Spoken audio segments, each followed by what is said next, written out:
नमस्ते सबैजनालाई नेपाल अनलाइन स्कुलमा सबैलाई स्वागत छ। म तपाईहरुलाई नेपाली पढाउँदै आइरहेको छु। मैले पाठ 1 देखि पाठ 7 सम्म सकाइसकेको छु कक्षा 8 को र आज हामी पाठ 8 गर्न गइरहेका छौं। हामीले यस भिडियो मार्फत कक्षा 8 को सबै अभ्यासहरू गर्दै आइरहेका छौं र यस भिडियोमा पनि हामी पाठ 8 को अभ्यासहरू गर्ने छौं। कृपया ध्यान दिएर सुन्नु होला, बुझ्न कोसिस गर्नु होला र आफ्नो कपी कलम ल्याएर कपीमा पनि लेख्नु होला। तपाईलाई एक्जामहरुमा पनि यसले मद्दत गर्नेछ। र पाठ 8 हाम्रो रहेको छ भूगोलविद हर्क गुरुङको बारेमा जीवनी रहेको छ र आज हामी अभ्यास गरौँ। यस पाठको सारांश यही च्यानल मार्फत तपाईलाई आउने नै छ। कृपया केही प्रतीक्षा गर्नु होला। पहिलो अभ्यासमा रहेको छ उत्तर भन। 1 नम्बरमा छ नेपाल कुन कुन कुराले समृद्ध छ भनेको छ। तपाईले उत्तरमा लेख्न सक्नुहुनेछ नेपाल प्राकृतिक, जातीय, भाषिक र सांस्कृतिक कुराले समृद्ध छ भनेर लेख्न सक्नुहुनेछ। हो। अब आयो 2 नम्बरमा हर्क गुरुङको जन्म कहिले भएको थियो भनेर तपाईलाई प्रश्न सोधिएको छ। तपाईले उत्तरमा लेख्न सक्नुहुनेछ हर्क गुरुङको जन्म विक्रम सम्वत 1995 पौष 21 गते भएको थियो भनेर लेख्न सक्नुहुनेछ। तेस्रो नम्बरमा छ हर्क गुरुङले कसबाट चित्र बनाउने कला सिकेका थिए भनेर सोधिएको छ। तपाईले उत्तरमा लेख्न सक्नुहुन्छ हर्क गुरुङले मनाङ लामाबाट चित्र बनाउन सिकेका थिए भनेर तपाईले लेख्न सक्नुहुनेछ। 4 नम्बरमा छ हर्क गुरुङको मृत्यु कहिले भएको थियो भनेर सोधिएको छ। तपाईले उत्तरमा लेख्न सक्नुहुनेछ हर्क गुरुङको मृत्यु 2063 असोज 7 गते भएको थियो भनेर लेख्न सक्नुहुनेछ। 5 नम्बरमा छ हर्क गुरुङको सम्झना नेपाल सरकार के गरेको छ। नेपाल सरकारले के गरेको छ भनेर तपाईलाई सोधिएको छ। उत्तरमा तपाईले लेख्न सक्नुहुनेछ हर्क गुरुङको सम्झनामा नेपाल सरकार उनको जन्म स्थानमा शालिग निर्माण गरेर सम्मान प्रकट गरेको छ भनेर लेख्न सकिन्छ। यो चाहिँ तपाईलाई 1 अङ्कमा आउने भएर हामीले सानो उत्तर लेख्नु पर्दछ। यो चाहिँ सानो उत्तर लेख भनेर तपाईहरुलाई प्रश्न सोधिने गर्छ। अब रहेको छ ठीक बेठिक छुट्याएर लेख भनिएको छ। अब हर्क गुरुङको जन्म लमजुङको जिल्लामा भएको हो कि हैन भनेर तपाईले सोधिएको छ। यो तपाईले पाठ पढ्नुहुन्छ भने उहाँको जीवन पढ्नुहुन्छ भने यो वाक्य चाहिँ ठीक हो भनेर भनिएको छ। ख मा छ हर्क गुरुङ विज्ञान विषयमा विद्यावरिधि गर्ने पहिलो नेपाली हुन् भनेर भनिएको छ। यो तर बेठिक हो, हामीले बेठिक लेख्नु पर्यो। ग नम्बरमा छ हर्क गुरुङ भूगोलविद तथा योजनाकार हुन् भनेर सोधिएको छ। यो त एकदम ठीक हो है।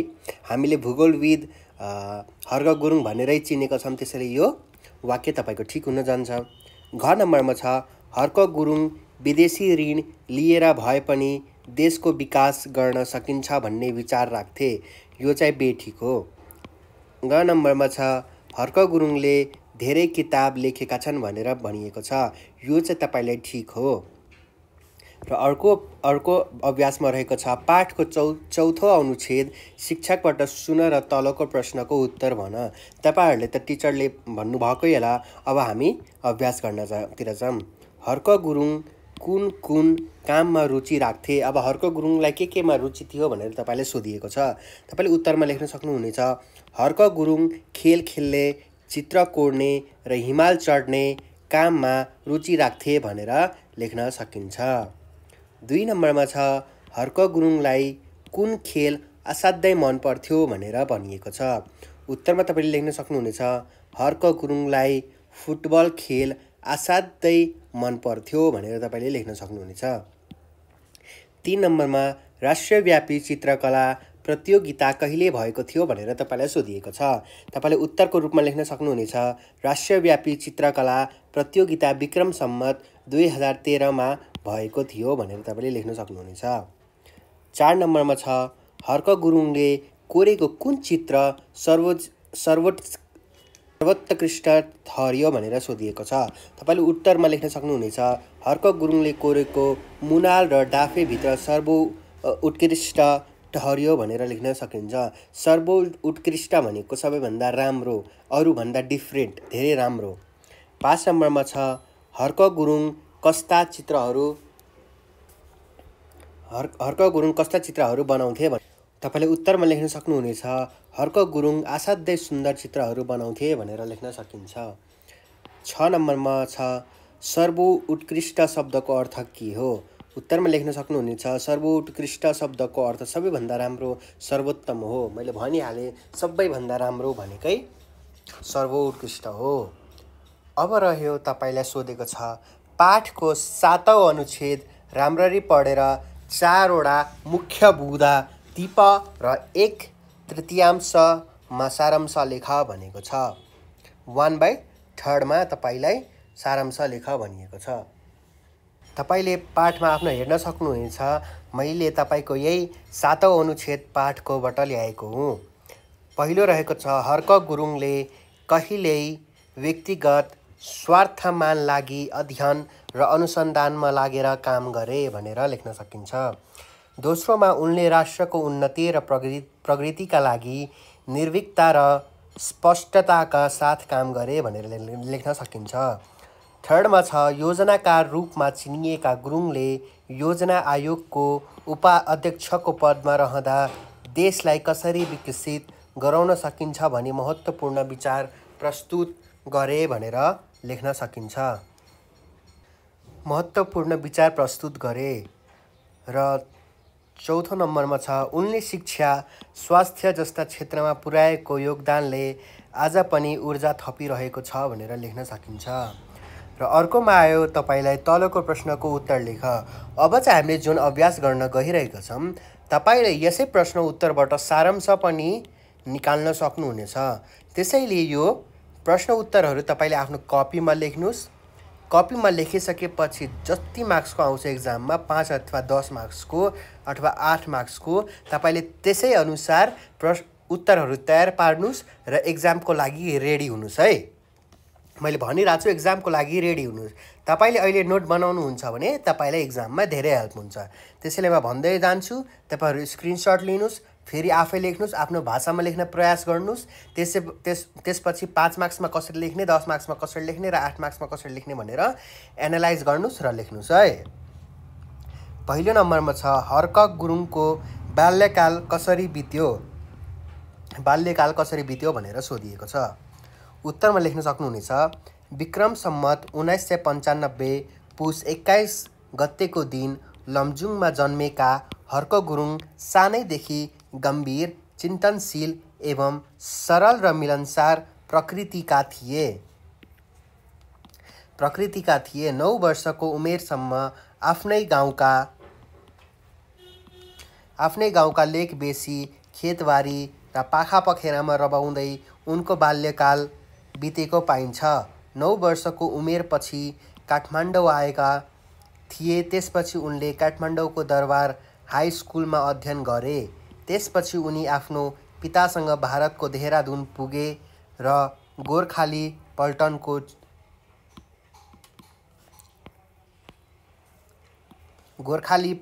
चिल्ड्रेन स्कुलमा भर्ना भए। त्यही स्कुलबाट म्याट्रिक पास भएका थिए। सानैदेखि अनुशासित, मेहनती, हेर्नु है मैले यहाँ मिलाइदिएको छु, मेहनतीहरू मिलाइदिएको छु, लेख्नु होला है। मेहनती र मिलनसार थिए।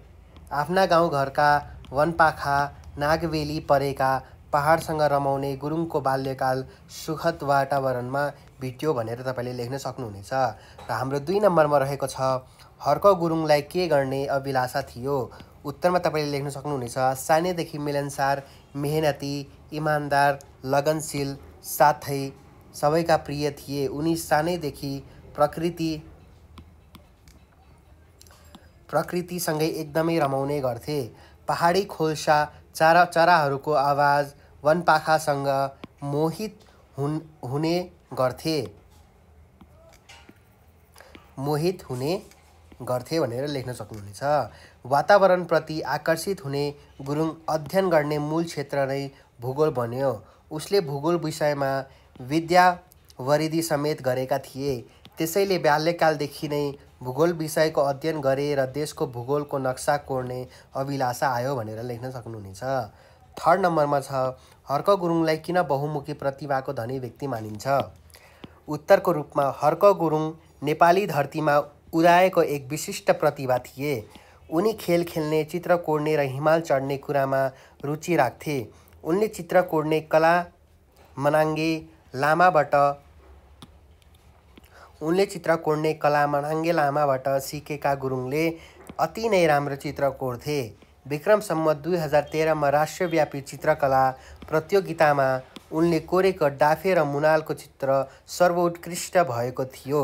उनलाई भूगोल, जनसङ्ख्या, पर्यटन, जात-जाति, अर्थशास्त्र, पर्वतारोहण र विकास योजनाका बारे ज्ञान थियो र यसबारे धेरै पुस्तकहरू पनि प्रकाशन गरे।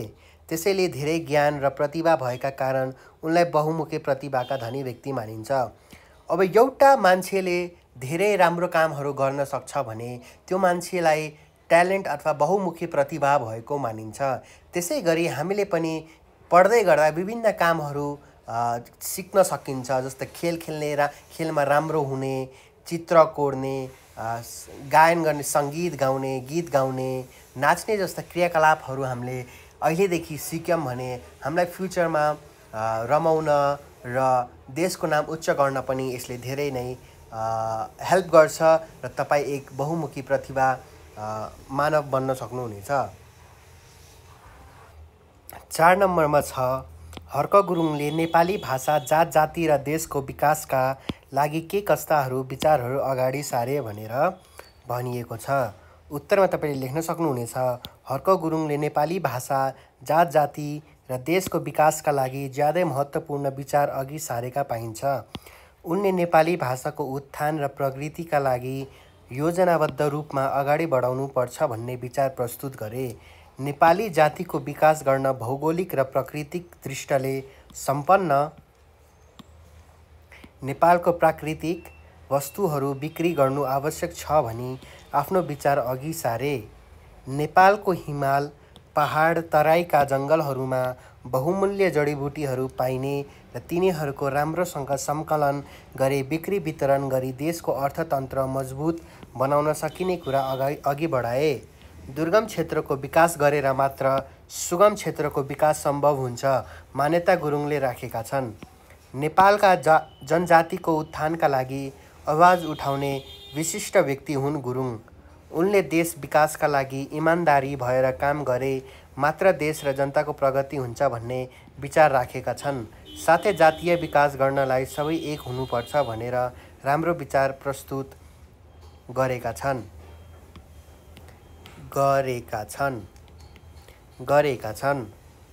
5 नम्बरमा छ, हर्क गुरुङको मृत्यु कसरी भयो? उत्तरमा तपाईँले लेख्न सक्नुहुनेछ, बहुप्रतिभाका धनी हर्क गुरुङले वन, वन्यजन्तु, निकुञ्ज र आरक्षण क्षेत्रहरूका व्यवस्थापनमा समेत ज्ञान हासिल गरेका थिए। उनी नेपालीहरूका माझ परिचित छन्। कञ्चनजङ्घा संरक्षण क्षेत्र आयोजनाको व्यवस्थापन, हस्तान्तरण कार्यक्रममा सहभागिता हुन जाने क्रममा पूर्वी नेपालको घुन्सा गाउँबाट ताप्लेजुङ फुङलिङका लागि उडेका 24 जना स्वरश्री एयर लाइन्सका हेलिकप्टर विक्रमसम्म 2063 असोज 7 गते दुर्घटना हुँदा हर्क गुरुङको मृत्यु भएको थियो। ज्यादै दुःखद मृत्यु भएको थियो। उनीसँग यति बहुमुखी प्रतिभा भए तापनि उनी एक कार्यक्रमको सिलसिलामा जाँदै गर्दा हेलिकप्टर दुर्घटनाग्रस्त भयो र उनको मृत्यु भएको थियो। 6 नम्बरमा छ, हर्क गुरुङको जीवनीबाट के प्रेरणा लिन सकिन्छ भनेर भनिएको छ। उत्तरमा तपाईँले लेख्न सक्नुहुनेछ, हर्क गुरुङ एक प्रतिभा भएका व्यक्ति हुन्। उनले राष्ट्रका उन्नति र प्रगतिका लागि निकै योगदान पुर्याएका छन्। उनले नेपाली जाति र जनजातिका लागि कसरी विकास गर्न सकिन्छ भनेर आफ्नो विचार राखेर त्यसले आवाज उठाएका छन्। उनी सानैदेखि इमान्दारी, लगनशील, मेहनती र सबैका प्रिय थिए। उनले देश विकास र जनताको विकास गर्न कसरी सकिन्छ भन्ने कुरा पत्ता लगाएका थिए। वातावरणका संरक्षण गर्दै त्यहीबाट लाभ निकाल्न सकिन्छ भन्ने कुरा हामी सामु प्रस्तुत गरेका छन्। हर्क गुरुङको जीवनीबाट पनि हामीले देशको विकास गर्न निस्वार्थी भएर लाग्नुपर्छ भन्ने प्रेरणा सिकिन्छ। हामीले एक वाक्यमा उत्तर देऊ र त्यसपछि प्रश्न उत्तरको कुराहरू लेख्यौँ। यो सबै 1 मार्क्स र 5 मार्क्स अथवा 4 मार्क्समा आउने गर्छन्। अब मैले तपाईँहरूलाई उत्तर बताइदिएको छु, तपाईँहरू आफ्नो कपीमा लेख्नुहोस्, मजाले सार्नुहोस्। 2 मार्क्समा कसरी लेख्ने, 1 मार्क्समा उत्तरहरू कसरी लेख्ने, 5 मार्क्समा आए कसरी उत्तरहरू लेख्ने, 10 मार्क्समा आए उत्तरहरू कसरी लेख्न सकिन्छ भन्ने कुराहरू तपाईँले एनालाइज गर्नुहोस् र कपीमा मजाले लेख्नुहोस् र तपाईँलाई एक्जाममा धेरै से धेरै नै सजिलो हुने गर्छ यदि तपाईँले यस्तो गर्नुभयो भने। अब हाम्रो छ अर्को अभ्यास, भाव स्पष्ट पार भनेर भनिएको छ। नेपालको प्राकृतिक विविधता भरिपूर्ण विश्वको सुन्दर मुलुक हो भनिएको छ। अब यो पंक्तिलाई हामीले भाव स्पष्ट गर भनिएको छ। अब नेपालको प्राकृतिक सुन्दरताका दृष्टि एक विशिष्ट मुलक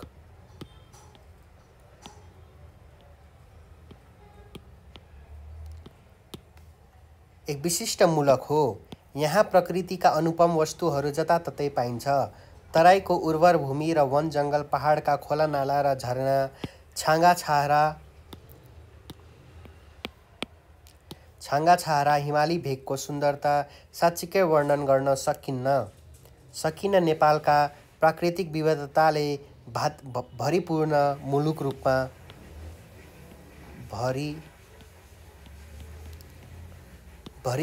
मुलुक रूपमा आज विश्वसामु परिचित छ। यहाँका वनपाखा, नागबेली परेका पहाडहरू र त्यहाँ रमाउने अनेक थरीका फुलहरू, चराचुरुङ्गीहरूले देशको सुन्दरतामा झनै सुनमा सुगन्ध फैलाउने काम गर्छ। सदाबहार टल्किने हिमालहरू, डाँफे,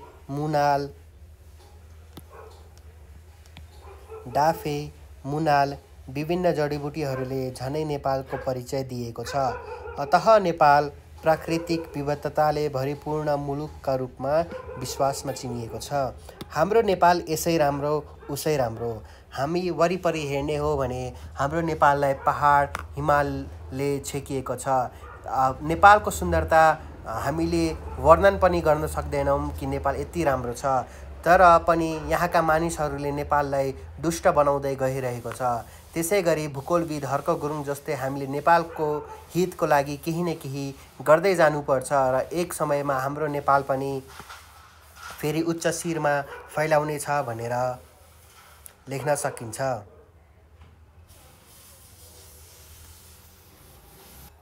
चिनिएको छ भनेर लेख्न सकिन्छ। र अब आयो हाम्रो विपरीतार्थ शब्द जोडेर मिलाऊ भनेको छ। विपरीतार्थ शब्द भनेको के हो? उल्टो शब्द हो। र पर्यायवाची भनेको के हो? सेम अर्थ हो। सेम अर्थ दिने शब्दहरूलाई चाहिँ पर्यायवाची शब्द भनिएको हो र विपरीतार्थ भनेको उल्टो शब्द दिनेलाई चाहिँ विपरीतार्थ शब्द हो। अब हेरौँ, सुगमको उल्टो अर्थ के हुन्छ? दुर्गम। सुन्दरको के हुन्छ? कुरूप। दृश्यको के हुन्छ? अदृश्य, देख्न नसकिने। प्रकाशितको अप्रकाशित भनेको पब्लिस नभएको।